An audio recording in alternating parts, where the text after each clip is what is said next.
तो देखो, जैसा कि अपने लास्ट क्लास में डिस्कस कर रहे थे मैग्नेटिक प्रॉपर्टीज ऑफ मटेरियल, इसमें हमने डिस्कस किया था डायमैग्नेटिज्म, डिस्कस किया था पैरामैग्नेटिक मटेरियल अपने डिस्कस कर रहे थे, पैरामैग्नेटिज्म या पैरामैग्नेटिक मटेरियल। पैरामैग्नेटिक मटेरियल के बारे में अपने डिस्कस कर रहे थे और पैरामैग्नेटिक मटेरियल में हमने ससेप्टिबिलिटी है वो कैलकुलेट की थी, ठीक है, पैरामैग्नेटिक मटेरियल के लिए।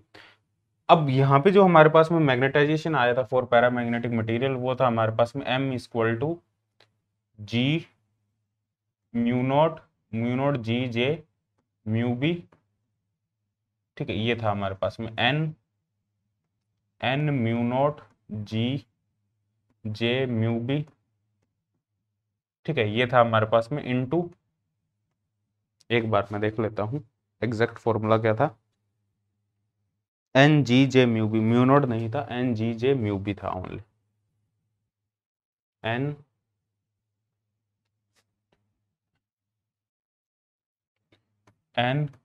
जी J mu B B J X, ये हमारे पास में फॉर्मूला था मैग्नेटाइजेशन का पैरामैग्नेटिक मटेरियल के लिए। अब यहाँ पे यदि अपने बात करें, यहाँ पे यदि बीज यहाँ पे यदि हम जे की वैल्यू को हाफ ले लें, जे की वैल्यू हाफ मतलब एस की वैल्यू हाफ, स्पिन हाफ की बात करें, इसका मतलब एल की वैल्यू जीरो की अपने बात कर रहे हैं, ऑर्बिटल मोशन जीरो है हमारे पास में, orbital angular momentum S S की वैल्यू हाफ है। तो इसके लिए जो बीजीएक्स होगा हमारे पास में, जब बीजीएक्स को सॉल्व करेंगे तो बीजीएक्स आएगा हमारे पास में 10 हाइपरबोलिक एक्स, ठीक है, और हमारे पास में जो x होगा, यहाँ पे x होगा हमारे पास में म्यू बी बी बाई के बी टी, जो x होगा म्यू बी बी बाई के बी टी, ठीक है, j इक्वल टू हाफ के लिए, ठीक है, ये हमने स्टैटिस्टिकल मैकेनिक्स में भी डिस्कस किया हुआ है सेम चीज, ठीक है, बी जी एक्स 10 हाइपरबोलिक एक्स होगा और x होगा म्यू बी बी बाई के बी टी। तो मैग्नेटाइजेशन यहाँ पे जो हमारे पास में निकल के आएगा, ये मोस्ट इंपोर्टेंट फॉर्मूला है और स्टैटिस्टिकल मैकेनिक्स में भी काफी यूज करते हैं अपने इसका, N G J mu B into 10 hyperbolic mu B B by K T, और इसको अपने ये भी लिख सकते हैं, एन म्यू भी लिख सकते हैं इसको, N mu 10 hyperbolic mu B B by K T, ठीक है, ये हमारे पास में मैग्नेटाइजेशन आएगा for J equal to half या स्पिन हाफ के लिए हमारे पास में, जिसमें दो ही पॉसिबल स्टेट होगी, या तो अप स्पिन होगी या हमारे पास में डाउन स्पिन होगी। अब यहाँ पे भी अपने दो केस बना सकते हैं, कौन कौन से दो केस हो सकते हैं हमारे पास में,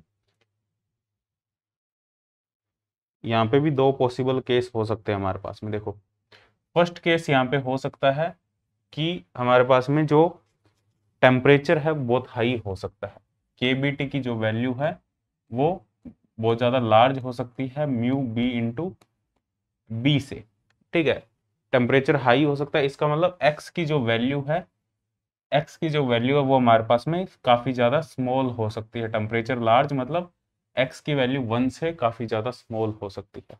इस पर्टिकुलर केस में हमारे पास में जो 10 हाइपरबोलिक एक्स होगा वो क्या होगा हमारे पास में, 10 हाइपरबोलिक एक्स जो होगा वो हमारे पास में एक्स होगा फॉर स्मॉल एक्स, ठीक है, तो 10 स्मॉल थीटा हमारे पास में स्मॉल एक्स के लिए 10 थीटा ही होता है हमारे पास में स्मॉल थीटा के लिए, तो एम आएगा हमारे पास में एन म्यू इंटू 10 हाइपरबोलिक की जगह एक्स आ जाएगा mu B B by K T, तो ये हमारे पास में मैग्नेटाइजेशन आ जाएगा। तो एन इंटू म्यू को अपने ये भी लिख सकते हैं, जो म्यू है हमारे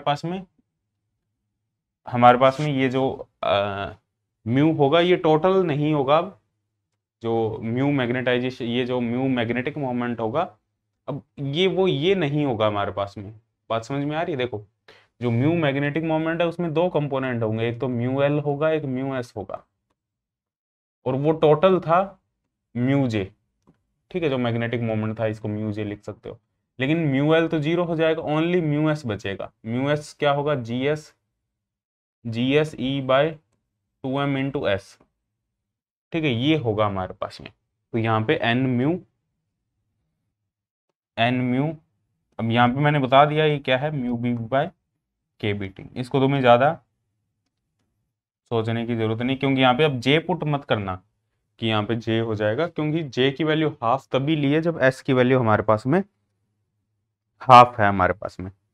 ठीक है, तो ये जो हमारे पास में क्वांटिटी है ना, जीएस की वैल्यू हमारे पास में 2 है, जीएस की वैल्यू 2 है, तो ई बाय एम, और एस की वैल्यू हमारे पास में, एस की वैल्यू हमारे पास में यहाँ पे क्या है, इलेक्ट्रॉन के लिए जीएस की वैल्यू 2 है और एस की वैल्यू हमारे पास में 1/2 है। यहाँ पे देखो क्या होगा हमारे पास में, GS E H cut by 2m S by H cut. ठीक है, और एस की जो वैल्यू हमारे पास में एम एस एच कट। ठीक है, ये एच की वैल्यू होगी हमारे पास में, दो पॉसिबल वैल्यू हो सकती है, एक सेकेंड रुको।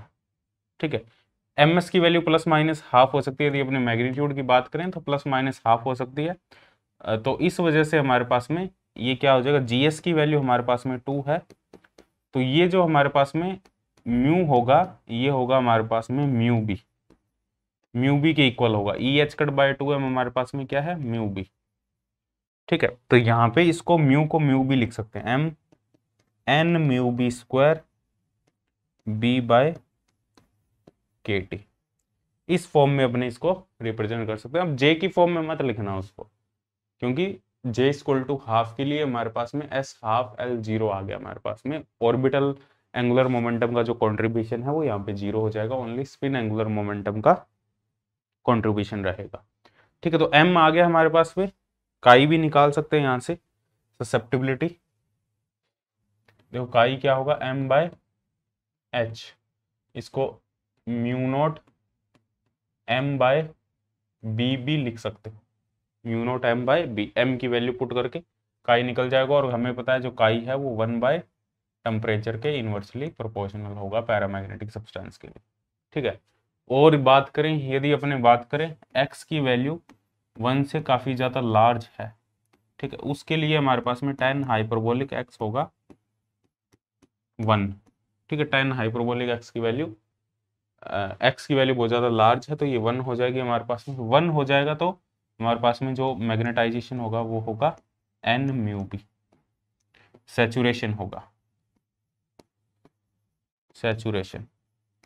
एक्स की वैल्यू लार्ज का मतलब है हमारे पास में एक्स है mu B B by K B T की वैल्यू 1 से बहुत ज़्यादा लार्ज है। एक सेकंड, हमने ये तो पहले ही डिस्कस किया था ना, हाँ हाँ सॉरी, टेम्परेचर की वैल्यू बहुत ज़्यादा स्मॉल है यहाँ पे। ठीक है, म्यू बी बी के बी टी से काफ़ी ज़्यादा लार्ज है, तो टी काफ़ी ज़्यादा स्मॉल है। स्मॉल टेम्परेचर की बात करेंगे, हाई मैग्नेटिक फील्ड की बात करेंगे, तो मैग्नेटाइजेशन है वो सैचुरेट कर जाएगा, और इवन जो हमारे पास में ससेप्टिबिलिटी होगी वो भी यहाँ पे इंडिपेंडेंट ऑफ टेम्परेचर होगी, लो टेम्परेचर के लिए। तो this is all about the, ये हमारे पास में, तो ससेप्टिबिलिटी भी लिख सकते हो एम बाय एच। ठीक है, तो ये आ जाएगा N mu B by H, तो ससेप्टिबिलिटी इंडिपेंडेंट ऑफ टेम्परेचर होगी लो टेम्परेचर के लिए। थर्मल एनर्जी का कोई कंट्रीब्यूशन नहीं होगा, लो टेम्परेचर पर मैग्नेटिक फील्ड की वजह से सभी के सभी जो हमारे पास में डाइपोल मोमेंट, जो मैग्नेटिक मोमेंट होंगे वो एक ही डायरेक्शन में अलाइन हो जाएंगे। ठीक है, तो नेक्स्ट अपने बात करते हैं, ये यहाँ पे पैरामैग्नेटिक जो मटेरियल है वो खत्म है। अब अपने बात करते हैं फेरोमैग्नेटिक मटेरियल के बारे में। व्हाट इज फेरोमैग्नेटिक मटेरियल, और उससे रिलेटेड कौन सी थ्योरी हमारे पास में है वो अपने डिस्कस करते हैं। फेरोमैग्नेटिज्म के बारे में डिस्कस करते हैं, और काफ़ी इंपॉर्टेंट भी है फेरोमैग्नेटिज्म या ferromagnetic material.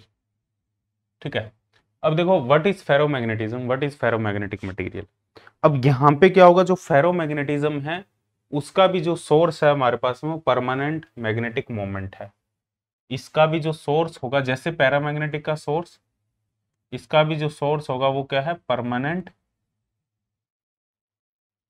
Magnetic moment.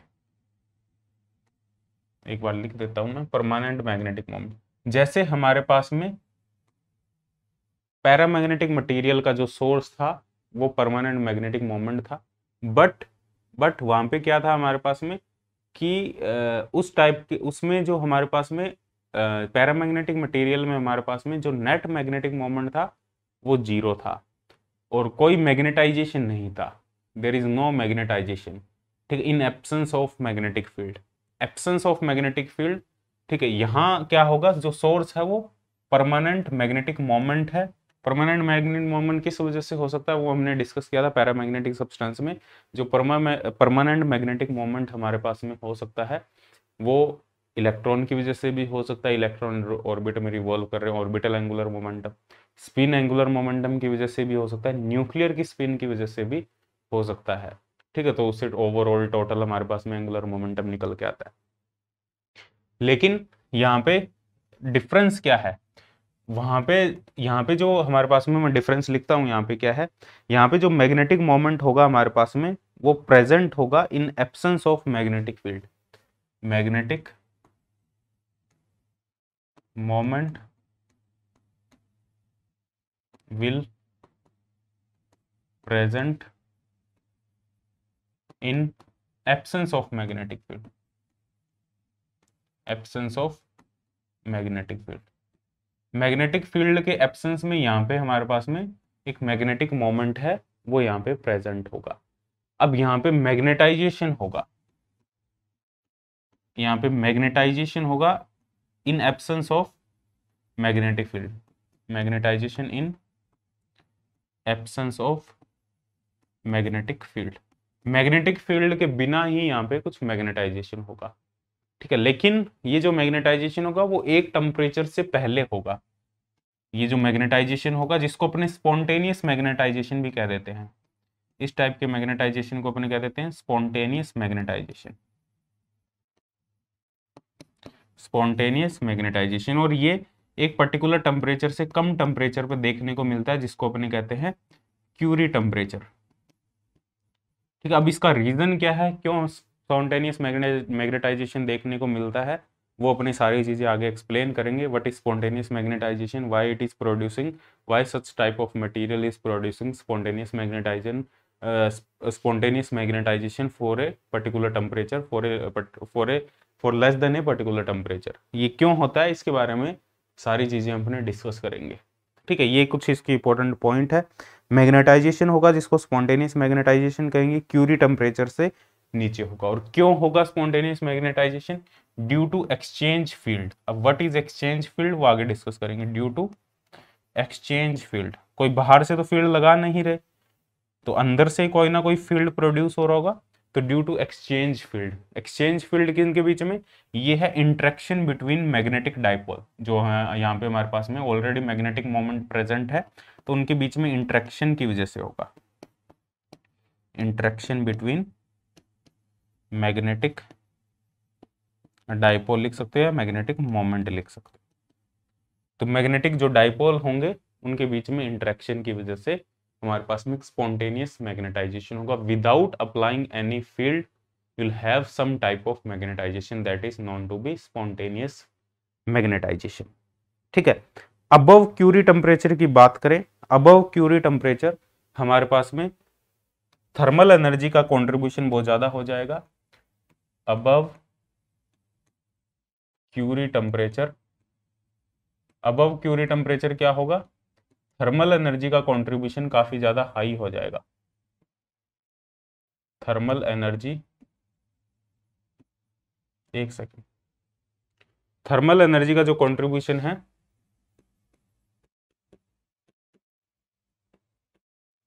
Is high. Thermal energy contribution high होने की वजह से क्या होगा, जो यहाँ पे मैग्नेटाइजेशन हुआ था, मैग्नेटाइजेशन मतलब सभी के सभी जो स्पिन थे एक ही डायरेक्शन में थे, अब वो अलाइन नहीं रहेंगे। यहाँ पे जो स्पॉन्टेनियस मैग्नेटाइजेशन है वो ऑफ हो जाएगा, स्पॉन्टेनियस मैग्नेटाइजेशन विल ऑफ, ठीक है। एंड फेरोमैग्नेटिक जो मटेरियल है वो बिहेव करेगा किसकी तरह, पैरामैग्नेटिक मटेरियल की तरह, पैरोमैग्नेटिक कन्वर्टेड टू पैरामैग्नेटिक, और इसको अपने फेज ट्रांजिशन भी कहते हैं, पैरामैग्नेटिक, और इसको अपने कह देते हैं फेज ट्रांजिशन। बट कहाँ पे होगा ये, किस टेम्परेचर पे होगा, एक पर्टिकुलर टेम्परेचर के बाद में होगा, ड्यू टू थर्मल एनर्जी, ठीक है, तो एक टेम्परेचर तक ही हमारे पास में जो मटेरियल है वो फेरोमैग्नेटिक मटेरियल है, उसके बाद में वो जो मटेरियल है वो पैरामैग्नेटिक मटेरियल में कन्वर्ट हो जाएगा। ठीक है, और ये जो फेरोमैग्नेटिक मटेरियल है हमारे पास में, अब इसमें होगा क्या, ये ऐसा क्यों होगा? अब देखो, जो फेरोमैग्नेटिक मटेरियल है इसमें जो मैग्नेटाइजेशन होगा हमारे पास में, वो किस वजह से होगा मैग्नेटाइजेशन? अब इन एब्सेंस ऑफ मैग्नेटिक फील्ड जो नेट मैग्नेटाइजेशन होता है वो इसमें भी जीरो ही होता है फेरोमैग्नेटिज्म में। ठीक है, जो फेरोमैग्नेटिक मटेरियल है इसकी अपने बात करें, समझने की कोशिश करना। ये फेरोमैग्नेटिक मटेरियल है हमारे पास में, इसमें बहुत सारे डोमेन होंगे हमारे पास में, इसको अलग अलग पार्ट्स में डिवाइड कर दिया और एक पार्ट को अपने कह रहे हैं डोमेन। तो जो एक डोमेन होगा हमारे पास में, इस डोमेन में जो सभी के सभी स्पिन होंगे वो एक पर्टिकुलर डायरेक्शन में होंगे, जो सभी के सभी मैग्नेटिक मोमेंट होंगे वो एक पर्टिकुलर डायरेक्शन में होंगे, due to interaction, due to exchange field. Exchange field मतलब जो इंटरेक्शन की वजह से आ रहा है, नियरेस्ट नेबर जो हमारे पास में मैग्नेटिक डाइपोल मोमेंट है उनके इंटरेक्शन की वजह से आ रहा है। हो सकता है इसमें इस डायरेक्शन में हो, तो नेट मैग्नेटाइजेशन। तो ये जो इंडिविजुअल डोमेन होंगे हमारे पास में ये मैग्नेटाइज्ड होंगे एक पर्टिकुलर डायरेक्शन में। ठीक है, इस टाइप से ये मैग्नेटाइज्ड होंगे और इंडिविजुअल मैग्नेटाइजेशन, यहाँ पे इंडिविजुअल डोमेन का जो मैग्नेटाइजेशन है वो नॉन जीरो होगा। इंडिविजुअल डोमेन का जो मैग्नेटाइजेशन है वो नॉन जीरो होगा, बट यदि ओवरऑल फेरोमैग्नेटिक मटेरियल की बात करेंगे फॉर लेस देन टीसी, तो ओवरऑल जो मैग्नेटाइजेशन है, नेट मैग्नेटाइजेशन जो है, नेट मैग्नेटाइजेशन है हमारे पास में वो जीरो होगा। ठीक है, इन absence of magnetic field, in absence of magnetic field net magnetization zero होगा, क्योंकि एक दूसरे को सब कैंसिल कर रहे होंगे। बट जैसे ही मैग्नेटिक फील्ड को अप्लाई करते हैं, मैग्नेटिक फील्ड और टेम्परेचर की वैल्यू को इंक्रीज करते हैं, टेम्परेचर की वैल्यू को भी इंक्रीज करना पड़ेगा, ग्रेटर देन क्यूरी टेम्परेचर करेंगे, तो ये जो सभी के सभी एक ही डायरेक्शन में अलाइन हो जाते हैं। और इवन सिर्फ टेम्परेचर को ही इंक्रीज कर दोगे तो भी सभी के सभी हमारे पास में ये रैंडमली डिस्ट्रीब्यूट हो जाएंगे। ठीक है, डोमेन जैसा कुछ नेचर नहीं रहेगा इसके अंदर। ठीक है, थोड़ा सा डिफरेंट बिहेवियर है, ऐसा हम सोचेंगे इस बिहेवियर को तो हमें समझ में नहीं आएगा कि ऐसा भी हो सकता है, बिल्कुल डिफरेंट बिहेवियर है। T less than T C पर इनका जो बिहेवियर है वो एक ऑर्डर्ड बिहेवियर है, मतलब एक ऑर्डर में है सभी, लेकिन T greater than T C पे कोई ऑर्डर में नहीं रहेगा, रैंडमली डिस्ट्रीब्यूट रहेंगे, लेकिन परमानेंट मैग्नेटिक मोमेंट होगा सभी का इंडिविजुअली, लेकिन डोमेन जैसा कुछ स्ट्रक्चर नहीं रहेगा। ठीक है, T less than T C पर डोमेन जैसा स्ट्रक्चर है, T greater than T C पे कोई डोमेन स्ट्रक्चर नहीं रहेगा, पैरामैग्नेटिक मटेरियल की तरह बिहेव करेंगे। ठीक है, लेकिन T less than T C पर बाहर से यदि अपने कोई मैग्नेटिक फील्ड अप्लाई करेंगे तो उसका भी इतना ज्यादा इफेक्ट नहीं होगा। ठीक है, बाहर से जो मैग्नेटिक फील्ड अप्लाई करेंगे यदि बहुत ज्यादा हाई अप्लाई करेंगे तब इन ये जो डोमेन है सभी के सभी एक ही डायरेक्शन में अलाइन हो जाएंगे। ठीक है, यदि बाहर से जो मैग्नेटिक फील्ड बहुत ज्यादा, क्योंकि अंदर वाला जो मैग्नेटिक फील्ड होगा, यहाँ पे जो अंदर वाला इफेक्टिव एक्सचेंज फील्ड होगा उसकी जो वैल्यू है वो काफी ज्यादा हाई है, एक्सचेंज फील्ड होगा वो काफी हाई होगा, यहाँ पे स्मॉल नहीं होगा, काफी हाई होगा। तो बाहर से भी हमें जो मैग्नेटिक फील्ड अप्लाई करना पड़ेगा वो ज्यादा हाई अप्लाई करना पड़ेगा, ताकि इन सभी डोमेन की डायरेक्शन को एक पर्टिकुलर डायरेक्शन में अपने कर सके। तो काफी इंटरेस्टिंग नेचर है जो फेरोमैग्नेटिक मटेरियल है उसका। ठीक है, और ये जो कंप्लीट कॉन्सेप्ट मैं पढ़ा रहा हूँ वो पुरी एंड बब्बर से पढ़ा रहा हूँ तुम्हें, पुरी एंड बब्बर में ही कंप्लीट बहुत अच्छे से गिवन है। ठीक है, क्वालिटेटिव डिस्कशन है, क्वालिटेटिवली गिवन है, वहाँ पे भी पूरा कंप्लीट प्रूफ नहीं किया गया है, सब कुछ क्वालिटेटिवली डिस्कस किया गया है और हमें भी क्वालिटेटिव डिस्कशन करना है इस पे। ठीक है, और इसके जो एग्जाम्पल हो सकते हैं, आयरन हो सकता है, निकल हो सकता है, कोबाल्ट हो सकता है, ये इसके कुछ एग्जाम्पल हो सकते हैं। आयरन, निकल, कोबाल्ट, इस टाइप की जो मटेरियल होंगे वो फेरोमैग्नेटिज्म को शो करेंगे for a particular temperature, less than a particular temperature. और वो टीसी टेम्परेचर होगा क्या, क्यूरी टेम्परेचर, वो भी अपने कैलकुलेट करेंगे। तो इन सब चीज़ों को ये हमारे पास में एक्सप्लेनेशन है। ये हमने ये देख लिया भाई, फेरोमैग्नेटिक मटेरियल कुछ इस टाइप के होते हैं। These are the experimental results, we can say that these are some experimental data. अब इसको प्रूफ करने के लिए अलग अलग लोगों ने थ्योरी दी। जो सबसे इंटरेस्टिंग मॉडल था वो था हमारे पास में वाइस थ्योरी ऑफ फेरोमैग्नेटिज्म। ठीक है, ये हमारे पास में एक्सपेरिमेंटल रिजल्ट्स है। ठीक है, अब इनको एक्सप्लेन करने के लिए सबसे पहली थ्योरी जो दी गई फेरोमैग्नेटिज्म को एक्सप्लेन करने के लिए, that is vice theory of ferromagnetism. क्या थ्योरी दी गई, वाइस ने क्या थ्योरी दी? वाइस ने इस थ्योरी को देने से पहले दो अजम्पशंस लिए, टू अजम्पशंस के बेसिस पे ये थ्योरी दी गई। अब कौन कौन से दो अजम्पशंस थे? कौन कौन से दो अजम्पशंस थे?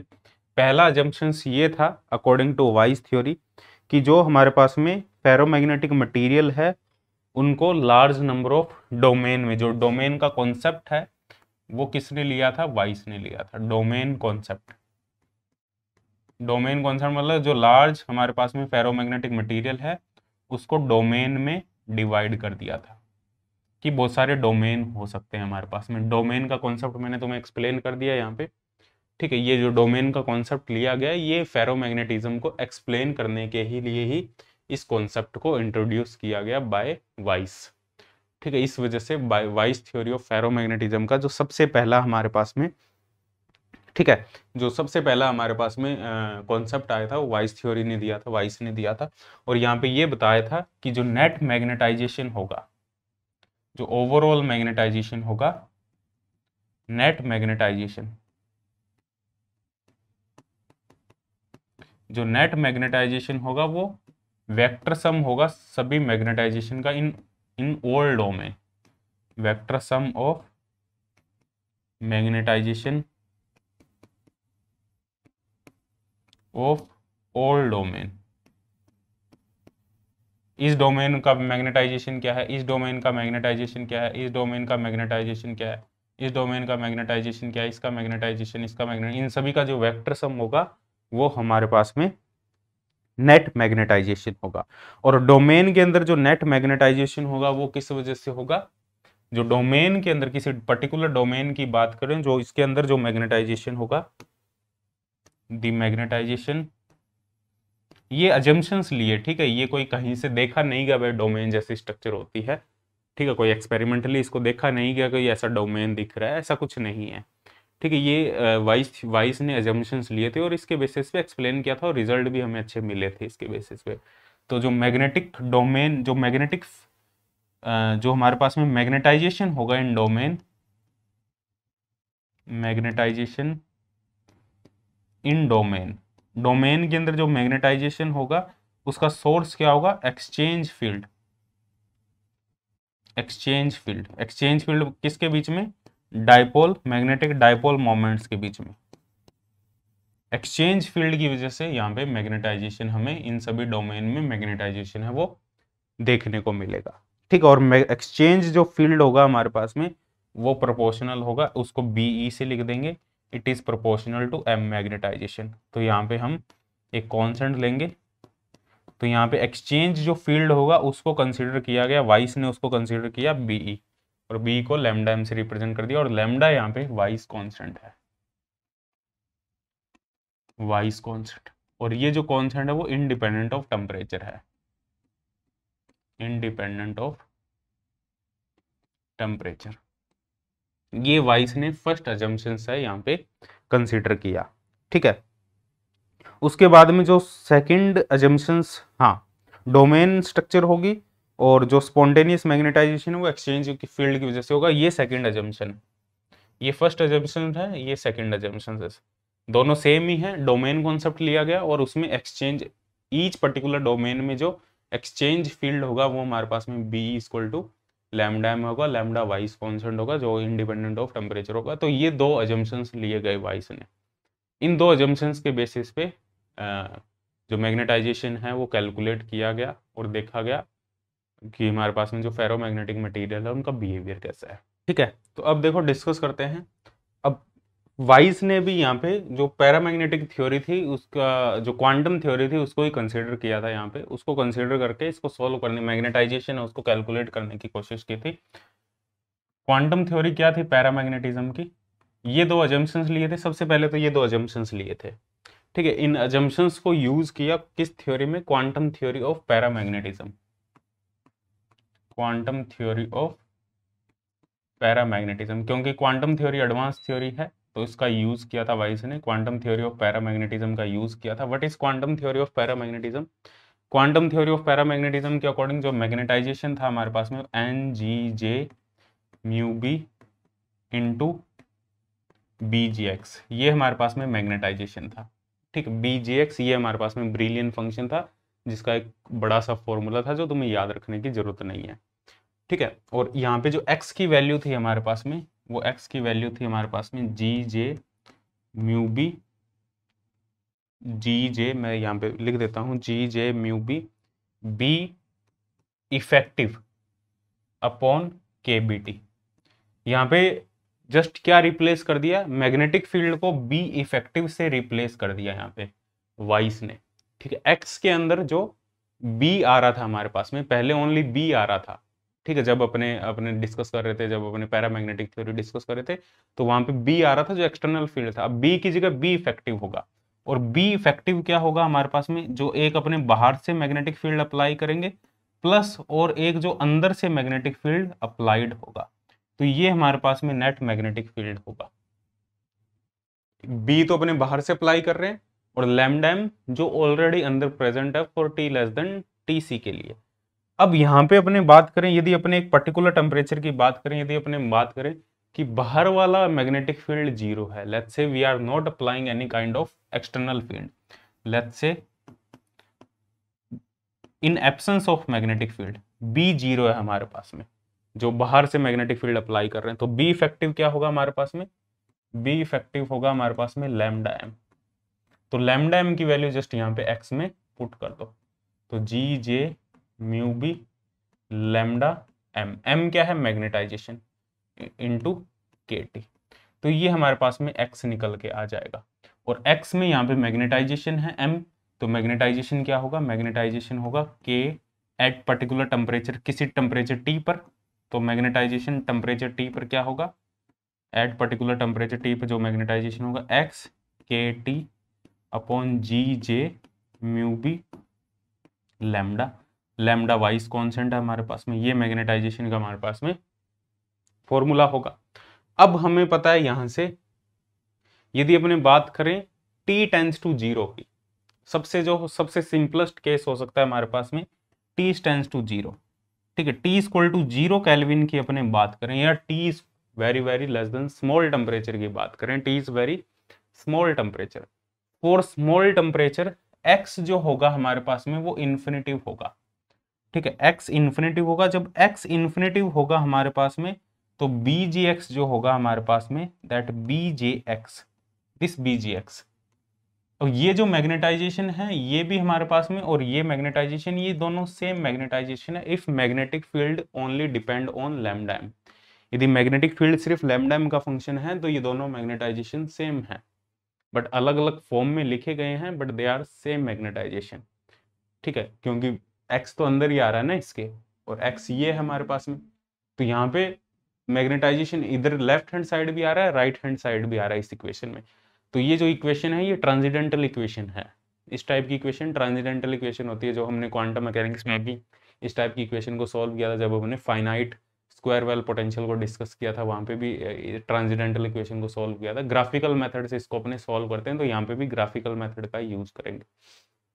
ठीक है, तो यहाँ पे t इक्वल टू जीरो पर जो bjx होगा उसकी वैल्यू 1 होगी, जो हमने पैरामैग्नेटिक मटेरियल में भी ये डिस्कस किया था।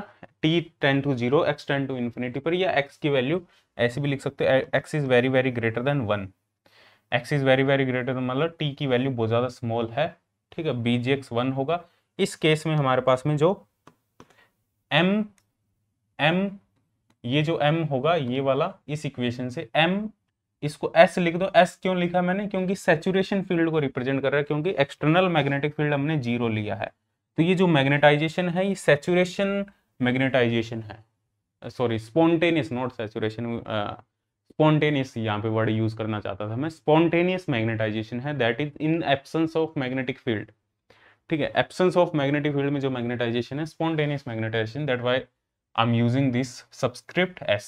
ठीक है, ये s यूज कर रहा हूं, तो यहाँ पे N G J mu B, BGX की वैल्यू तो 1 हो जाएगी, और ये हो जाएगा किस पे, 0 केल्विन टेम्परेचर पर। ठीक है, और ये है किसी फाइनाइट टेम्परेचर पर, ये है 0 केल्विन टेम्परेचर पर। इन दोनों का यदि रेशियो लें, MST और MS0, इन दोनों का यदि रेशियो लें तो ये रेशियो क्या आएगा, x KT upon NG² μB² G² μB², और J, यहाँ पे J भी आएगा ना, हाँ J² और लैम्डा। ठीक है, क्योंकि नीचे आ जाएगा N आ जाएगा, GJ μB, GJ μB का होल स्क्वायर आ जाएगा और लैम्डा आ जाएगा, ये हमारे पास में होगा। ठीक है, MST और अपॉन MSG को ये हमारे पास में रेशियो होगा। और MS0 एक क्या हो सकता है हमारे पास में, यहां से MS0 एक यहाँ पे अपने कैलकुलेट कर सकते हैं ना। देखो यहाँ पे हमारे पास में अपने इसको अपने MS0 पुट कर सकते हैं इस इक्वेशन से। देखो जो ऊपर वाली इक्वेशन है, ये फर्स्ट इक्वेशन, इस इक्वेशन से देखो, इस इक्वेशन से जो अपने MST है उसको अपॉन MS0 को ये भी पुट कर सकते हैं। इसको अपनों ने पुट कर दिया MS0, तो BGX ये भी अपने पुट कर सकते हैं।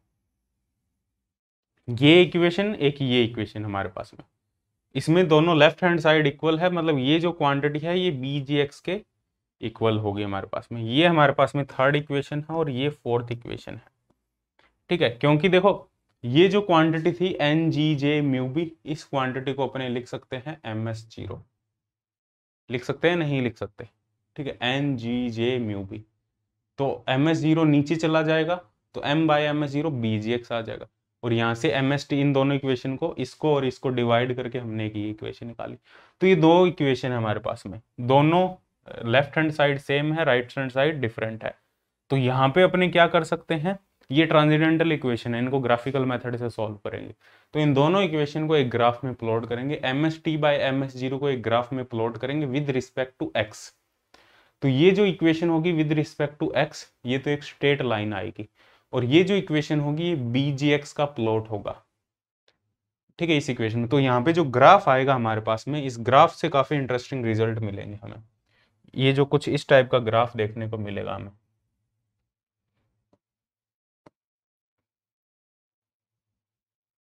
अब यहाँ पे देखो, याद क्या रखना है, याद तुम्हें ये फॉर्मूले याद होने चाहिए। ये वाला, जैसे ये वाला फॉर्मूला याद है तो तुम वैसे तो कैलकुलेट कर सकते हो, बाई चांस कैलकुलेट हो जाएगा तुमसे। यदि नहीं भी याद रहा तो इस फॉर्मूले से तुम कैलकुलेट कर सकते हो सारी चीजें।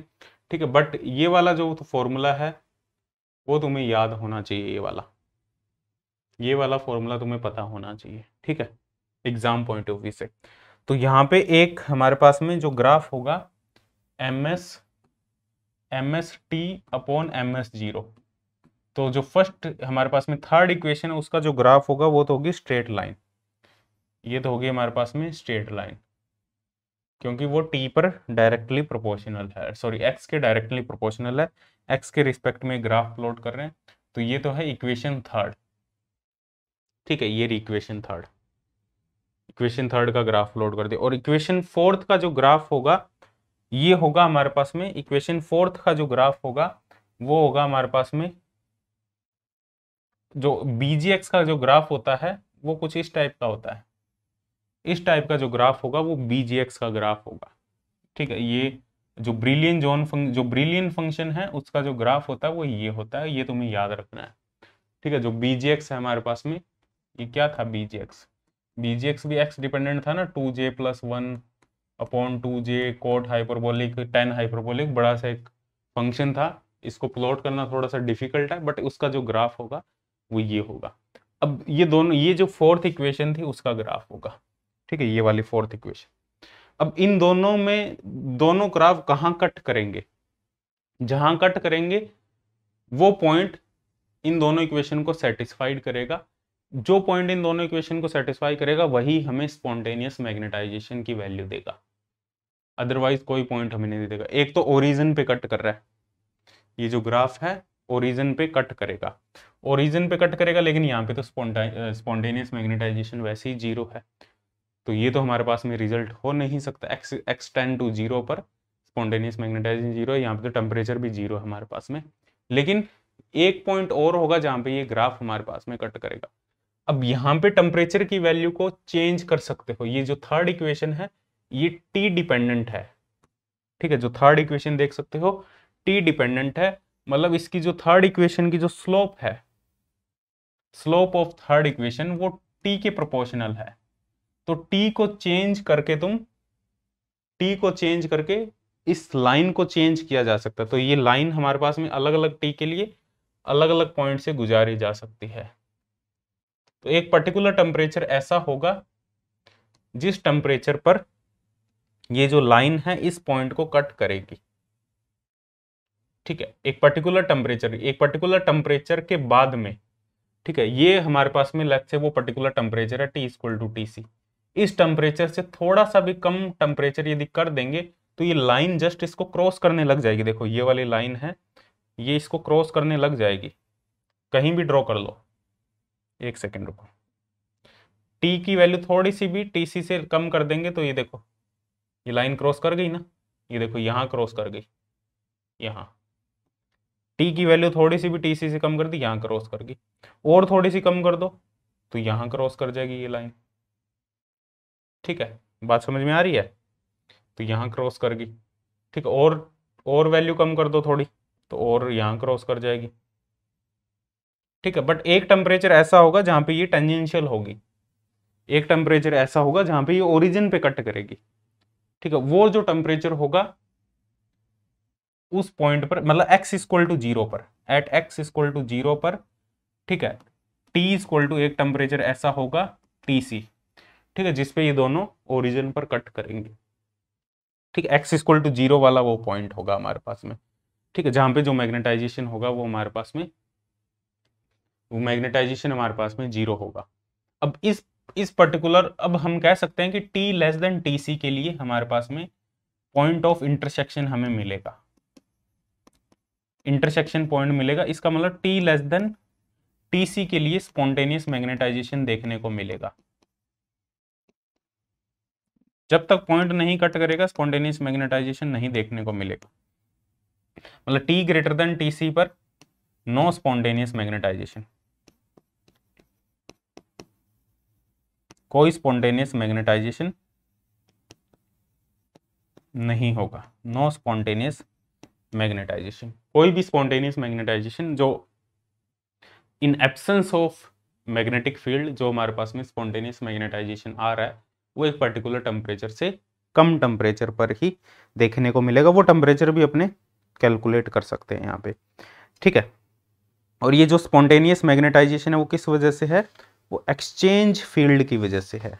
यदि एक्सचेंज फील्ड नहीं होगा तो स्पॉन्टेनियस मैग्नेटाइजेशन भी नहीं होगा, तो एक्सचेंज फील्ड होगा हमारे पास में फेरोमैग्नेटिक मटेरियल में, ठीक है। और यहाँ पे एक ग्राफ और प्लॉट कर सकते हैं अपने, वो काफी इंपॉर्टेंट ग्राफ है हमारे पास में। यदि इसका ms/t बाय ms0 का यदि अपने ग्राफ प्लॉट करें t बाय tc की फॉर्म में, t बाय tc के साथ में,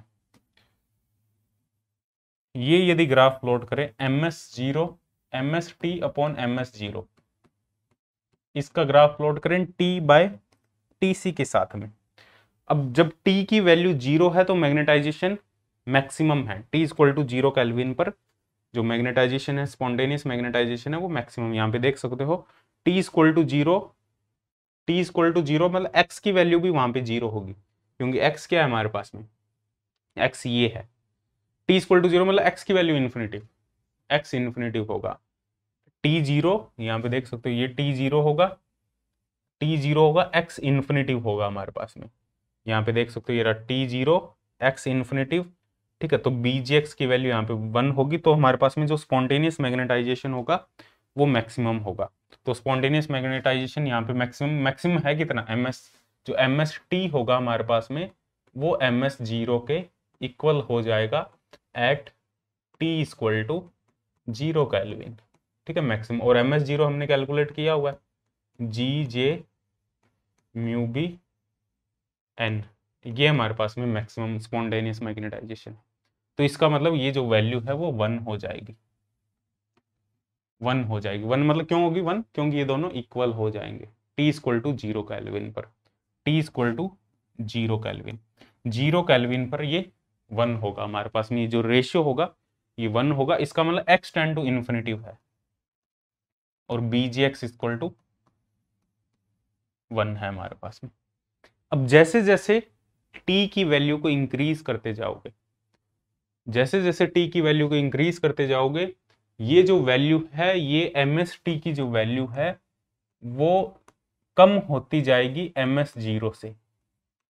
MS0 से कम होती जाएगी और ये जो वैल्यू डिक्रीज होते होते होते होते होते होते एक पॉइंट ऐसा आएगा, एक टेम्परेचर ऐसा आएगा जिस टेम्परेचर पर T इक्वल टू TC हो जाएगा। T इक्वल टू TC पर MST की जो वैल्यू है वो 0 हो जाएगी।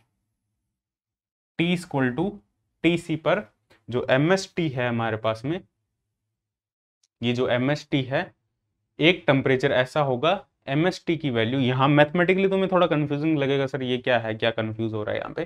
ठीक है, एक पर्टिकुलर टेम्परेचर ऐसा होगा जिसपे ये जो क्वांटिटी है, ये क्वांटिटी हमारे पास में 0 हो जाएगी, लेकिन टेम्परेचर फाइनाइट है। समझ रहे हो? यही तो यहाँ पे इंटरेस्टिंग चीज है, यही तो यहाँ पे समझने वाली बात है। टेम्परेचर फाइनाइट है, फाइनाइट टेम्परेचर पर एक टेम्परेचर ऐसा होगा जिसपे MST की वैल्यू हमारे पास में 0 हो जाएगी। MST की वैल्यू 0 हो जाएगी तो नेट मैग्नेटाइजेशन, स्पॉन्टेनियस मैग्नेटाइजेशन, क्योंकि उस पॉइंट पे ये कट करना बंद कर देगा ना इसको। ये T ग्रेटर देन TC पर जितनी भी तुम लाइन ड्रॉ करोगे, जितनी भी तुम ये लाइन ड्रॉ करोगे, ये वाली लाइन ड्रॉ करोगे, ये वाली लाइन इसको कट नहीं करेगी ना, कट नहीं करेगी, कोई ट्रांजिशन पॉइंट नहीं मिलेगा, कोई इंटरसेक्शन पॉइंट नहीं मिलेगा, कोई इंटरसेक्शन पॉइंट नहीं मिलेगा। तो T ग्रेटर देन TC के लिए जो मैग्नेटाइजेशन, स्पॉन्टेनियस मैग्नेटाइजेशन है, हाँ यदि बाहर से कोई मैग्नेटिक फील्ड अप्लाई करते हो तो मैग्नेटाइजेशन आ सकता है वहां पे, if there is applied magnetic field, external magnetic field. ठीक है, यदि वो अप्लाई करते हो तो कोई ना कोई मैग्नेटाइजेशन आ जाएगा, वो पैरामैग्नेटिक सब्सटेंस बन जाएगा। बट यदि कोई भी हमारे पास में एक्सटर्नल मैग्नेटिक फील्ड नहीं है तो कोई मैग्नेटाइजेशन नहीं होगा। ठीक है, तो यहाँ पे ये वाला एक ग्राफ है T/TC के साथ में, जो काफी इंपॉर्टेंट ग्राफ है। ये ग्राफ तुम्हें याद रखना है।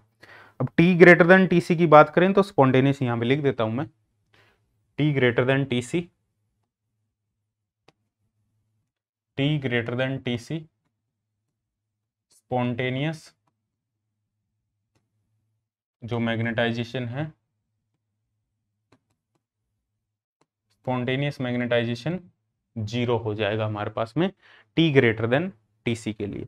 यदि एक्सटर्नल मैग्नेटिक फील्ड अप्लाई कर दें फिर भी अपने, ठीक है, इस T ग्रेटर देन TC पे if we apply external magnetic field, if we apply external magnetic field,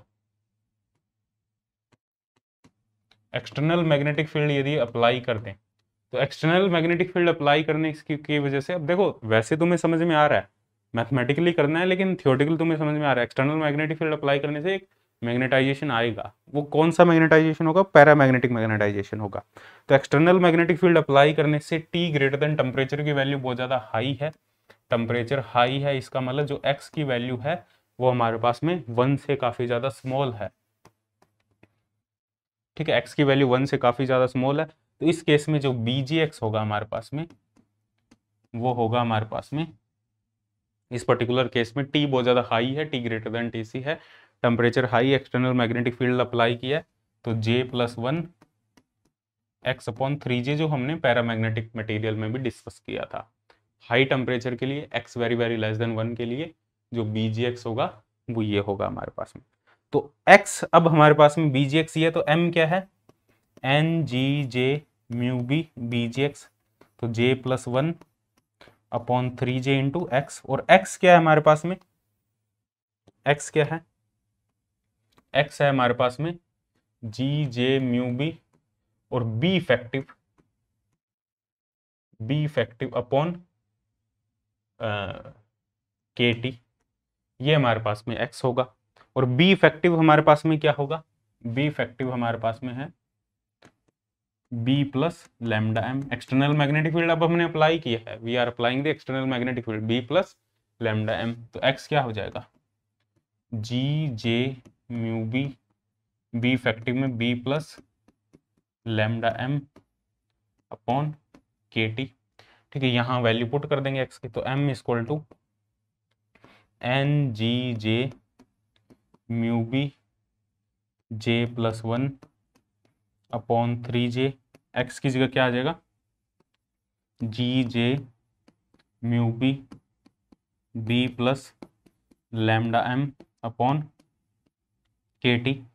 तो यहाँ पे आ जाएगा N G square mu B square, एक जे से एक जे कैंसिल हो जाएगा, तो एक जे बचेगा, जे जे प्लस 1, मैग्नेटिक फील्ड की जगह आ जाएगा बी प्लस लैम्डा एम, ठीक है, अपॉन के टी। तो ये एम आ जाएगा हमारे पास में। ठीक है, अब इसको अपने उस साइड में ले जा सकते हैं, के टी को उधर ले जाके अपने बी प्लस लैम्डा एम है ना, इस क्वांटिटी को एक बार अपने कुछ कॉन्सेंट्स पुट कर दो इसको, ये जो क्वांटिटी है हमारे पास में। अब इसको सॉल्व करना है, देखो हमें यहाँ पे अपने लैम्डा निकाल सकते हैं और अपने टेम्परेचर कैलकुलेट कर सकते हैं। तो कैसे कैलकुलेट करेंगे, देखो यहाँ पे m निकालो, m क्या आएगा, देखो m दोनों तरफ है ना हमारे पास में, b प्लस लैम्डा एम। तो m वाली जो क्वांटिटी है, देखो इस क्वांटिटी को एक बार, इस क्वांटिटी को कुछ पुट कर दो, N G square mu B square J J plus 1। इस क्वांटिटी को लेट से अपनों ने पुट कर दिया के पुट कर दिया अपनों ने। तो m क्या आ जाएगा, m आ जाएगा हमारे पास में K B plus lambda M upon K B T, ये के बी टी है। ठीक है, तो यहाँ पे m के बी टी के बी के लैम्डा एम। ठीक है, तो m के बी टी माइनस के लैम्डा, ठीक है, इक्वल टू के बी। ठीक है, तो m क्या आ जाएगा हमारे पास में, K B upon K B T minus के लैम्डा, ये हमारे पास में आ जाएगा मैग्नेटाइजेशन। ठीक है, के B upon K B T minus के लैम्डा। और इसको अपने यदि आगे सॉल्व करें तो m आ जाएगा हमारे पास में K B upon K B T minus के लैम्डा, के B upon K B T minus के लैम्डा। ठीक है, के लैम्डा। ठीक है, और b को अपने म्यू नॉट एच लिख सकते हैं, म्यू नॉट एच, b को अपने म्यू नॉट एच लिख दिया हमने, और ये है के बी टी माइनस के लैम्डा। ठीक है, m बाई एच को म्यू नॉट के बी टी माइनस के लैम्डा, और यदि के बी से अपने डिवाइड करें इसको, ये काई आ जाएगा हमारे पास में ससेप्टिबिलिटी, तो म्यू नॉट के बाय के बी टी से यदि डिवाइड करें, के बी से डिवाइड करें, तो टी माइनस के लैम्डा बाय के बी। ठीक है, तो ये हमारे पास में जो आएगा, तो यहाँ पे ये जो क्वांटिटी है, तो काई क्या आ जाएगा हमारे पास में, काई को अपने लिख देंगे म्यू नॉट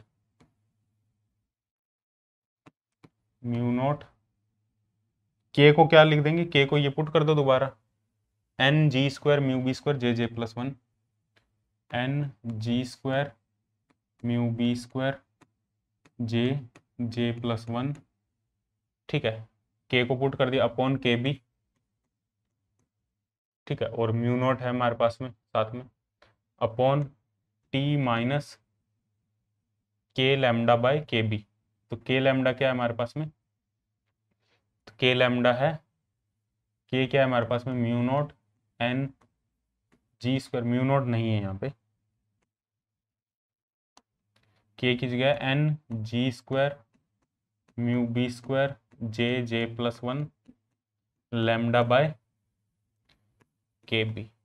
ठीक है, ये हमारे पास में ससेप्टिबिलिटी का फॉर्मूला होगा। यहाँ पे एक हमने मिस्टेक कर दी थी, यहाँ पे एक फैक्टर 3 का भी था ना, यहाँ पे एक फैक्टर 3 भी था, तो यहाँ पे भी एक फैक्टर आएगा हमारे पास में, हमने एक मिस्टेक कर दी, 3kT था यार, यहाँ पे पूरा करना पड़ेगा दोबारा, k, ठीक है 3kBT था, तो यहाँ पे 3kBT साथ में आएगा, तो यहाँ पे 3kBT आएगा, यहाँ पे 3kBT आएगा, और यहाँ पे भी हमारे पास में 3kBT आएगा, यहाँ पे 3kBT आएगा, यहाँ पे 3kBT आएगा, और 3kB से अपने डिवाइड करेंगे, यहाँ पे 3kB आएगा, यहाँ पे 3kB आएगा, तो यहाँ पे भी 3kB आएगा, यहाँ पे भी 3kB आएगा।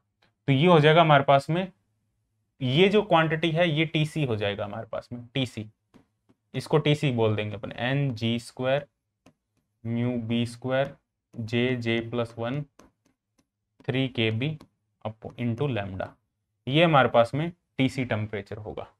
ठीक है, तो काई क्या आ जाएगा हमारे पास में, और म्यू नॉट, इसको क्या लिख सकते हैं, इस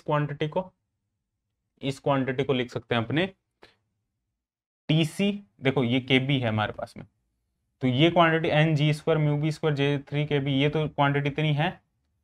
ठीक है, इसको अपने पुट कर देंगे, इस क्वांटिटी पुट कर देंगे TC बाय लैम्डा, तो ये C आ जाएगा, इस क्वांटिटी को C पुट कर दिया हमने, तो म्यू नॉट ये आ जाएगा हमारे पास में, एक सेकेंड रुको, TC बाय लैम्डा, इस क्वांटिटी को हमने पुट कर दिया, तो इस क्वांटिटी को हमने पुट कर दिया mu naught TC by lambda. ठीक है, TC बाय लैम्डा पुट कर दिया, T माइनस TC, और इसको अपने पुट कर दिया C, क्यूरी, ये हमारे पास में काई आ जाएगा, यहाँ पे जो C होगा mu naught TC by lambda, तो ये कितना हो जाएगा, mu naught TC by lambda. ठीक है, तो ये हो जाएगा हमारे पास में TC बाय लैम्डा कितना है, Ng² mu B² J+1 upon 3k, तो ये हमारे पास में आ जाएगा जो हमारे पास में काई होगा, जिसको क्यूरी वाइस लॉ भी इसको कह देते हैं, क्यूरी वाइस लॉ, जो दोनों को रिप्रेजेंट करता है। इसका जो ग्राफ होगा काई का, वो कुछ इस टाइप का ग्राफ होगा हमारे पास, काई का जो ग्राफ होगा विद रिस्पेक्ट टू टेम्परेचर। ठीक है, T<TC पे तो ये डिफाइंड नहीं होगा, T=TC पे, T<TC पे ये हमारे पास में, T<TC के लिए नेगेटिव होगा हमारे पास में ये पॉइंट, T TC के लिए जो हमारे पास में पैरामैग्नेटिक ससेप्टिबिलिटी है, T एक हमारे पास में यहाँ पे पॉइंट होगा ऐसा, T=TC वाला पॉइंट। ठीक है, T=TC पर ये इन्फिनेटिव चला जाएगा, और T TC के बाद में यहाँ पे ये फेरोमैग्नेटिक रहेगा, ये फॉर्मूला अलाउड नहीं होगा, ये वाला, ये काई का फॉर्मूला T TC के लिए अलाउड नहीं होगा। ठीक है, यहाँ पे जो हमारे पास में फेरोमैग्नेटिक सब्सटेंस होगा, यहाँ पे स्पॉन्टेनियस मैग्नेटाइजेशन कंसिडर करना पड़ेगा, स्पॉन्टेनियस मैग्नेटाइजेशन। ठीक है, और T TC के लिए ये हमारे पास में फॉर्मूला अलाउड होगा, T>TC के लिए पैरामैग्नेटिक सब्सटेंस की तरह बिहेव करेगा। ठीक है, तो ये हमारे पास में रिजल्ट होगा, तो T>TC पे जो हमारे पास में फेरोमैग्नेटिक सब्सटेंस है वो पैरामैग्नेटिक सब्सटेंस में कन्वर्ट हो जाता है। ठीक है, और ये वाला फॉर्मूला तुम स्पॉन्टेनियस मैग्नेटाइजेशन यहाँ नहीं कंसिडर किया गया है, क्योंकि यहाँ पे टेम्परेचर T>TC लेके ही इसको सॉल्व किया गया है, और T>TC के लिए सॉल्व करके ही TC की वैल्यू हमने यहाँ पे कैलकुलेट की है, तो T>TC के लिए सॉल्व किया गया, तो ये जो फॉर्मूला है T>TC के लिए ही अलाउड होगा। ठीक है, T TC के लिए ये फॉर्मूला, तुम इस फॉर्मूले से ग्राफ नहीं बना सकते T TC पे, क्योंकि एक इंटरनल फैक्टर और आ जाता है, दैट इज स्पॉन्टेनियस मैग्नेटाइजेशन, उसको भी कंसिडर करना पड़ेगा। ठीक है, तो ये हमारे पास में थ्योरी है, वाइस थ्योरी। तो देखो अब अपने डिस्कस करते हैं जो नेक्स्ट टॉपिक है हमारे पास में, दैट इज एंटी फेरोमैग्नेटिज्म। हमने अभी तक डिस्कस किया था फेरोमैग्नेटिज्म के बारे में, हम अपने मैग्नेटिक प्रॉपर्टीज ऑफ मटेरियल के बारे में डिस्कस कर रहे थे, और इसमें हमने डिस्कस किया था about diamagnetic material, paramagnetic material, ferromagnetic material, vice theory के बारे में भी डिस्कस किया था। जो नेक्स्ट टॉपिक है दैट इज एंटी फेरोमैग्नेटिज्म, ये इतना इंपॉर्टेंट नहीं है, क्वालिटेटिव डिस्कशन करेंगे इस पे, एंटी फेरोमैग्नेटिज्म,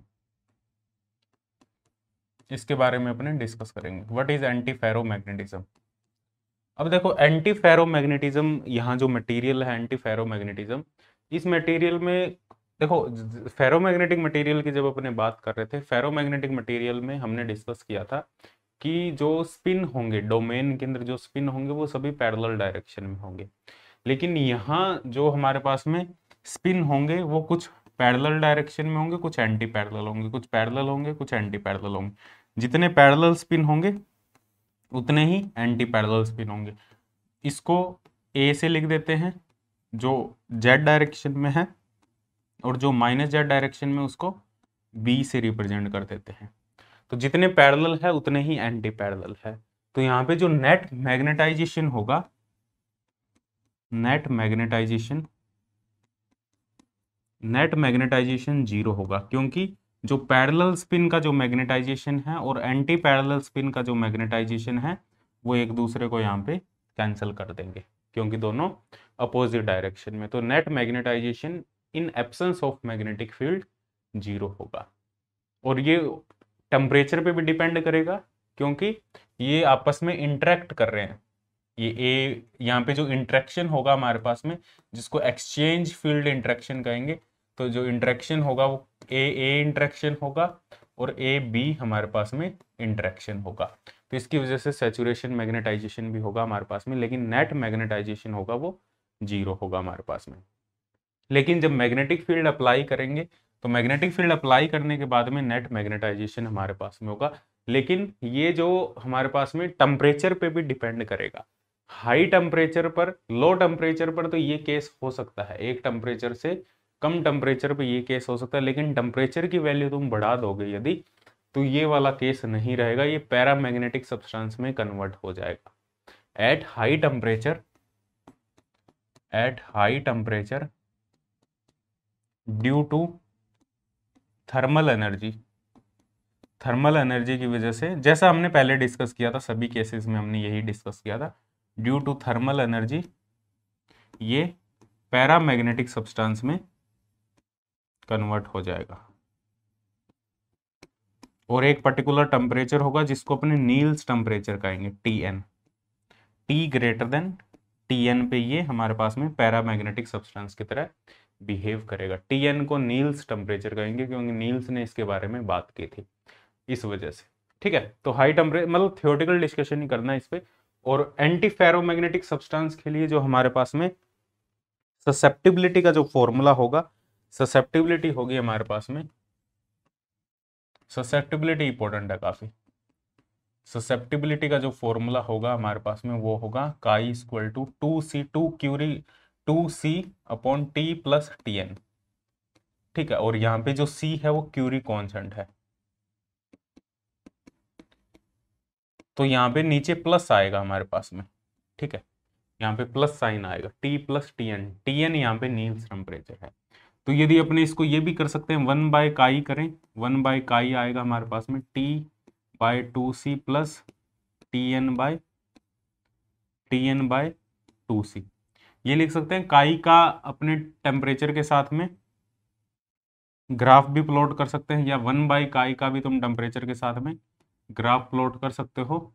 ठीक है, 1/काई का टेम्परेचर के साथ में ग्राफ प्लॉट करोगे इसके साथ में, तो एक स्ट्रेट लाइन मिलेगी हमें। लेकिन T=0 पर हमें एक पॉजिटिव इंटरसेप्ट भी देखने को मिलेगी, तो यहाँ इंटरसेप्ट होगी, तो ये हमारे पास में, और एक पर्टिकुलर टेम्परेचर पर ये जो ससेप्टिबिलिटी है 1/काई की वैल्यू वो 0 हो जाती है। ठीक है, और ये जो टेम्परेचर होगा वो Tn टेम्परेचर होगा। और काई की बात करेंगे, काई का डायरेक्ट टेम्परेचर के साथ में ग्राफ प्लॉट करोगे तो इसकी जो स्लोप होगी इसकी 1/2C, सॉरी हाँ 1/2C इसकी स्लोप होगी। और हमारे पास में यहाँ पे जो इंटरसेप्ट होगा ये होगा Tn/2C। ऐसा ही अपने ग्राफ ससेप्टिबिलिटी का, ये ससेप्टिबिलिटी होगी एंटी फेरोमैग्नेटिज्म की। ऐसा ही अपने काई का डायरेक्ट टेम्परेचर के साथ भी ग्राफ प्लॉट कर सकते हैं। तो काई का डायरेक्ट टेम्परेचर के साथ में यदि ग्राफ प्लॉट करेंगे तो हमारे पास में एक पर्टिकुलर टेम्परेचर Tn पर, Tn के बाद में ये डिक्रीज करेगा, ये पैरामैग्नेटिक सब्सटेंस होगा T ग्रेटर देन Tn के लिए। और T लेस देन Tn के लिए जो एंटी फेरोमैग्नेटिक सब्सटेंस है ठीक है, उसमें भी हमारे पास में जो काई की वैल्यू है वो 2 टाइप की हो सकती है। कौन कौन से टाइप की हो सकती है? अब देखो, ये जो एंटी फेरोमैग्नेटिक सब्सटेंस है, यहाँ पे ये जो रीजन है, इसमें जो ससेप्टिबिलिटी होगी वो किस पे डिपेंड करेगी? वो डिपेंड करेगी हमने बाहर से मैग्नेटिक फील्ड कितना अप्लाई किया है, क्योंकि इसका जो नेट मैग्नेटाइजेशन है इन एब्सेंस ऑफ मैग्नेटिक फील्ड वो 0 है। फेरोमैग्नेटिज्म में ऐसा नहीं था। फेरोमैग्नेटिज्म में in absence of magnetic field there is some magnetization, यदि temperature T less than Tc था। लेकिन यहाँ 0, तो यहाँ पे हमें बाहर से एक एक्सटर्नल मैग्नेटिक फील्ड अप्लाई करना पड़ेगा। और बाहर से जो एक्सटर्नल मैग्नेटिक फील्ड अप्लाई करेंगे वो 2 टाइप से अप्लाई कर सकते हैं। जो एक्सटर्नल मैग्नेटिक फील्ड अपने अप्लाई करेंगे, एक्सटर्नल मैग्नेटिक फील्ड जो अप्लाई करेंगे वो 2 टाइप से अप्लाई कर सकते हैं। कौन सा? एक पैरेलल टू स्पिन हो सकता है, पैरेलल टू स्पिन, और एक परपेंडिकुलर टू स्पिन हो सकता है। 2 टाइप से मैग्नेटिक फील्ड है वो अपने अप्लाई कर सकते हैं, एक पैरेलल टू स्पिन और दूसरा है परपेंडिकुलर टू स्पिन। जो ससेप्टिबिलिटी होगी जिसमें मैग्नेटिक फील्ड अपने परपेंडिकुलर टू स्पिन अप्लाई कर रहे हैं। अब यहाँ पे देखो T=Tn के लिए अब काई की वैल्यू इन्फिनेटिव नहीं जाएगी, जो हमारे पास में फेरोमैग्नेटिज्म में था। फेरोमैग्नेटिज्म में T=Tc पर जो ससेप्टिबिलिटी की वैल्यू वो इन्फिनेटिव जा रही थी। यहाँ पे T=Tn पर ससेप्टिबिलिटी की एक फाइनाइट वैल्यू होगी। एट T=Tn ससेप्टिबिलिटी फाइनाइट होगी हमारे पास में। ठीक है, इस फॉर्मूले से देख सकते हो तुम, ससेप्टिबिलिटी की वैल्यू फाइनाइट होगी, इस टेम्परेचर पे वो एग्जिस्ट करेगी ससेप्टिबिलिटी। और यदि परपेंडिकुलर मैग्नेटिक फील्ड अप्लाई कर रहे हैं तो ससेप्टिबिलिटी इस रीजन में T less than Tn region में मैग्नेटिक फील्ड यदि परपेंडिकुलर अप्लाई कर रहे हैं तो ससेप्टिबिलिटी, जो परपेंडिकुलर ससेप्टिबिलिटी होगी वो कांस्टेंट रहेगी। ये एक्सपेरिमेंटल रिजल्ट हमारे पास में ये कांस्टेंट रहेगी। ठीक है, काई परपेंडिकुलर। और यदि अपने पैरेलल अप्लाई कर रहे हैं मैग्नेटिक फील्ड, काई पैरेलल, तो इसकी जो वैल्यू है वो एक्सपोनेंशियली हमारे पास में डिक्रीज करेगी इस टाइप से, इस टाइप से। ये होगा हमारे पास में काई पैरेलल। और इन दोनों का जब एवरेज लेंगे तो हमारे पास में ये ग्राफ होगा। ठीक है, इन दोनों का एवरेज। ठीक है, काई, इन दोनों काई परपेंडिकुलर और काई पैरेलल का एवरेज लेंगे तो ये हमारे पास में नेट ससेप्टिबिलिटी होगी। ठीक है, और यहाँ पे जो Tn है हमारे पास में, Tn होगा म्यू सी। Tn को लिख सकते हैं अपने म्यू सी। ठीक है, म्यू है यहाँ पे हमारे पास में, जो म्यू एक कांस्टेंट है जिसको अपने कहेंगे mean field constant, mean field constant. ये एंटी फेरोमैग्नेटिक जो मटेरियल है इतना ज़्यादा for exam point of view इतना ज़्यादा इंपॉर्टेंट नहीं है। सिर्फ यहाँ पे इंपॉर्टेंट क्या है, ये वाला एक ग्राफ इंपॉर्टेंट है और ये वाला एक ग्राफ इंपॉर्टेंट है बस। और यहाँ पे कुछ भी इंपॉर्टेंट नहीं है, कुछ भी तुम्हें याद रखने की जरूरत नहीं है। ठीक, स्लोप होगी 1/2c, और जो हमारे पास में टेम्परेचर होगा हमारे पास में, सॉरी, जो इंटरसेप्ट होगा, यहाँ से क्वेश्चन बन सकता है, इंटरसेप्ट होगा Tn/2c। ठीक है, और हमने Tn को लिखा है म्यू सी, Tn को लिखा है, यहाँ पे देख सकते हो Tn को म्यू सी लिखा है, तो Tn को यहाँ पे म्यू सी लिख सकते हो, तो म्यू सी अपॉन 2c, तो ये आ जाएगा μ/2। तो यहाँ से मीन फील्ड कांस्टेंट वो निकाल सकते हो, μ=2 इंटू इंटरसेप्ट। इंटरसेप्ट को जस्ट 2 से मल्टीप्लाई कर देंगे तो तुम्हारे पास में मीन फील्ड कांस्टेंट है वो निकल के आ जाएगा। तो एंटी फेरोमैग्नेटिक मटेरियल में इतना। यदि तीनों के लिए ससेप्टिबिलिटी का ग्राफ प्लॉट करें, एंटी फेरोमैग्नेटिज्म के लिए, पैरामैग्नेटिज्म के लिए और डाइलेक्ट्रिक मीडियम के लिए, तीनों के लिए यदि अपने, सॉरी, फेरोमैग्नेटिज्म के लिए 4 हो गए हमारे पास में, चारों के लिए यदि अपने ससेप्टिबिलिटी का 1/काई का T के साथ में ग्राफ प्लॉट करें, सभी मटेरियल के लिए 1/काई का T के साथ में ग्राफ प्लॉट करें सभी मटेरियल के लिए।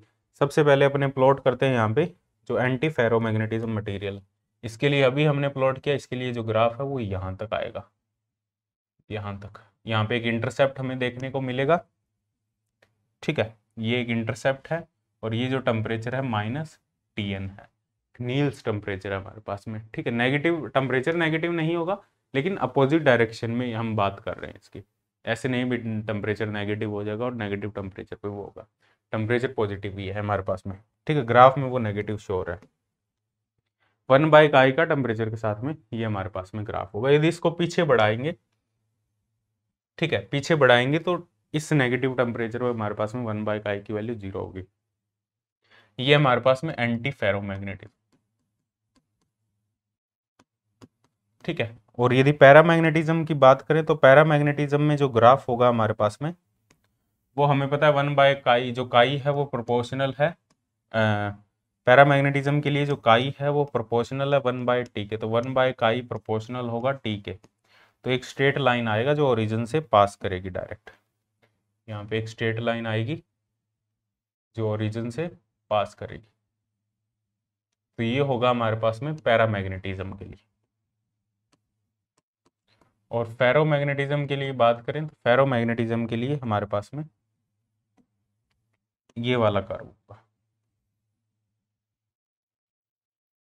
ये वाला होगा हमारे पास में फेरोमैग्नेटिज्म के लिए, ये होगा हमारे पास में TC, ठीक है। और यदि अपने डाईमैग्नेटिज्म के लिए बात करें तो ससेप्टिबिलिटी नेगेटिव होगी, तो नेगेटिव में ये होगा, ये होगा डाईमैग्नेटिज्म के लिए, टेम्परेचर इंडिपेंडेंट होगा, ठीक है। ये हमारे पास में चारों ग्राफ होंगे और ये ग्राफ भी तुम्हें पता होने चाहिए। काई का टेम्परेचर के साथ में यदि ग्राफ प्लॉट करें तो काई का भी टेम्परेचर के साथ में ग्राफ प्लॉट कर सकते हैं, ठीक है। काई का टेम्परेचर के साथ में तो हमें पता है, जो यदि अपने बात करें ये हमारे पास में TC है, T=TC। और यदि अपने बात करें यहाँ पे पैरामैग्नेटिक मटेरियल की बात करें तो ये पैरामैग्नेटिक मटेरियल का ग्राफ है, यहाँ पे कोई TC वाला रोल नहीं है। फेरोमैग्नेटिक मटेरियल की बात करें तो ये फेरोमैग्नेटिक का है, यहाँ अपने ग्राफ प्लॉट नहीं कर सकते फेरोमैग्नेटिक का इस रीजन में, ठीक है, क्योंकि कॉम्प्लेक्स क्वांटिटी आती है हमारे पास में, सैचुरेशन वाला कॉन्सेप्ट आ जाता है, ठीक है। ये फेरोमैग्नेटिज्म का है, ये डाईमैग्नेटिज्म का है, ये डाईमैग्नेटिज्म का है। और एंटी फेरोमैग्नेटिज्म का हमने प्लॉट किया ही हुआ है, ये रहा, ये रहा एंटी फेरोमैग्नेटिज्म का, ठीक है। ये वाला ग्राफ इसमें एडजस्ट कर सकते हो तुम किसी पर्टिकुलर TN टेम्परेचर, ठीक है। तो इस टाइप से इनको अपने प्लॉट कर सकते हैं। तो जो हमारे पास में मैग्नेटिज्म वाला चैप्टर है वो कंप्लीट हो चुका है, बाकी इसके क्वेश्चन डिस्कस करेंगे। एक मटेरियल और है फेरी मैग्नेटिज्म, ठीक है। फेरी मैग्नेटिज्म और एंटी फेरोमैग्नेटिज्म सिमिलर ही है, बट डिफरेंस ये है कि जो फेरी मैग्नेटिज्म मटेरियल है वो इंपॉर्टेंट नहीं है, करने की जरूरत नहीं है। फेरी मैग्नेटिज्म मटेरियल में क्या होगा, कुछ स्पिन है, जो नंबर ऑफ स्पिन ये वैलिड नहीं होगा, कुछ हो सकता है जो अप स्पिन है उनकी संख्या ज़्यादा और डाउन स्पिन की संख्या कम हो, तो एक नेट मैग्नेटाइजेशन होगा जिसको फेरी मैग्नेटिज्म या फेराइट मटेरियल भी जिनको कह देते हैं। उसको अपने वो ज़्यादा डिस्कस करने की जरूरत नहीं, ये चार इंपॉर्टेंट है, ठीक है। अब ये कंप्लीट हो चुका है तुम्हारा मैग्नेटिक प्रॉपर्टीज ऑफ मटेरियल, ठीक है। इतना ही करना है, इससे ज़्यादा कोई थ्योरी नहीं करनी तुम्हें, ये कंप्लीट हो चुका है। अब क्या करेंगे, एक चैप्टर और है तुम्हारा, मैग्नेटिक प्रॉपर्टीज कंप्लीट है, इसके बाद में डिस्कस करेंगे अपने सुपर कंडक्टर के बारे में, सुपर कंडक्टर के बारे में डिस्कस करेंगे। और सुपर कंडक्टर डिस्कस करने के बाद में मैं एक कंप्लीट, हो सकता है वो बड़ी वीडियो हो या 2 वीडियो भी हो सकती है, एक प्रॉब्लम करवाऊंगा जो बुक्स की प्रॉब्लम होगी। बुक्स में जो सबसे इंपॉर्टेंट प्रॉब्लम कौन कौन सी हो सकती, कौन सी बुक की, पूरी एंड बब्बर की कुछ प्रॉब्लम हो सकती है, और इसके अलावा वहाब है एक बुक, उसमें काफ़ी अच्छी प्रॉब्लम्स गिवन है, इन 2 बुक्स की प्रॉब्लम होगी। उसके अलावा PYQ, PYQ में कौन कौन से क्वेश्चन, गेट के, नेट के, जस्ट के। एक असाइनमेंट मैंने ऑलरेडी टेलीग्राम ग्रुप पे अपलोड कर दिया था जो क्रिस्टल स्ट्रक्चर का असाइनमेंट था, ठीक है। उसके बाद में एक असाइनमेंट और डाल दूंगा, ठीक है। 2 ही असाइनमेंट रख लेंगे, वो बड़ा असाइनमेंट हो जाएगा जो दूसरा असाइनमेंट होगा। एक में तो क्रिस्टल स्ट्रक्चर वाला पूरा असाइनमेंट हो गया, उसके नेट गेट जस्ट के सारे क्वेश्चन है, आई थिंक 35-40 क्वेश्चन है, उसका सॉल्यूशन भी मैं करवा दूंगा। और एक दूसरा असाइनमेंट होगा जिसमें मैं एक साथ ही ले लूंगा सारे क्वेश्चन, ठीक है, जिसमें तुम्हारा बैंड थ्योरी भी हो जाएगा, सेमीकंडक्टर भी हो जाएगा, मैग्नेटिक प्रॉपर्टीज भी हो जाएगा, सुपर कंडक्टर भी हो जाएगा, डाइलेक्ट्रिक भी हो जाएगा। इनके सारे क्वेश्चन कंबाइन ले लेंगे, लैटिस वाइब्रेशन भी हो जाएगा। ठीक है, एक असाइनमेंट में। थोड़ा बड़ा असाइनमेंट हो सकता है 100+ क्वेश्चन भी चले जाए, ठीक है, वो मैं एक अलग असाइनमेंट में करवा दूंगा। क्लियर है? तो इसके बाद में नेक्स्ट चैप्टर अपने डिस्कस करेंगे सुपर कंडक्टर के बारे में। क्लियर है यहाँ तक? कोई भी डाउट हो तो पूछ सकते हैं।